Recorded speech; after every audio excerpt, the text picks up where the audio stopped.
So whatever happened to the frigate Siriacus and Paragon? God, I'm gonna say the word Siriacus wrong so many times, I'm so sorry guys. These two ships were with the Orpheon when they were orbiting Zebes, and successfully escaped undetected after Mother Brain's defeat during the events of the first game. These three ships fled to different destinations, and that's all we really know about Siriacus and Paragon. We see the Orpheon's fate on Talon, yet the other two ships don't even get as much as a name drop or a mention past the intro area of Prime 1. So what, you're wondering, what does it even matter? Well, with the Orpheon holding Metroid cargo, it's been speculated that also Siriacus and Paragon both also had Metroid cargo. Since all three frigates were at the same location at the same time, it stands to reason that all three were boarded with Metroids. So with that being said, there are two unaccounted sources of Metroids out there in the galaxy, and with how important the Metroid species and their extinction was in these games, that could cause a huge problem in the story. Although, I'd like to present a neat theory today to explain where these two frigates went, because maybe we do know where those Metroids went. If you like Metroid content, subscribe to the channel, follow my Twitter, Twitch, and Discord, and let's get started.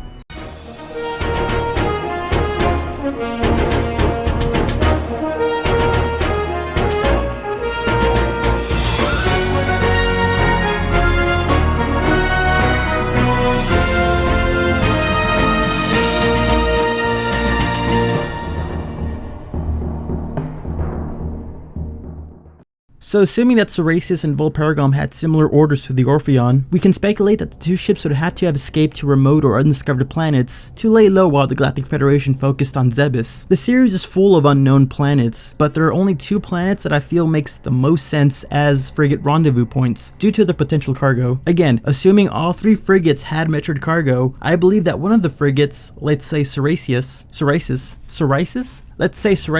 escaped to Eutragus, also known as the Space Pirate homeworld, from Metroid Prime 3. The planet would be hidden from the Galactic Federation at this point of the timeline, and it's already in control of the Space Pirates, so it'd be a good candidate for a planet to hide on. And what really seals the deal for me that one of the ships must have stopped at Eutragus is the fact that we see Zebes Metroids on the planet. On Eutragus, we see a Metroid cloning and research facility with various Metroid species, SR3D8, Talon 4, Phazon, and so on. We even see Zebes Metroids, and at this point of the timeline, that should be impossible. All the Zebes Metroids on Zebes were destroyed when the Tauran base blew up, and all the Zebes Metroids that the frigate Orpheon had became Talon Metroids due to them growing in a new environment, so they wouldn't have gotten a Zebes Metroid from that ship, and Metroids wouldn't be introduced back onto Zebes until after this game. The only way Eutragus would have gotten Metroid cargo would be if a ship rendezvoused straight from Zebes with Metroid cargo after the first game's events. So the fact that there was three cargo frigates orbiting around the planet, that one of them went to Eutragus. There the ship would unload live Metroid cargo and do thorough research, while the other branches of Space Pirates with their own Metroids would do more experimental research. Alright then, so now that we settled where Siriacus went, now let's discuss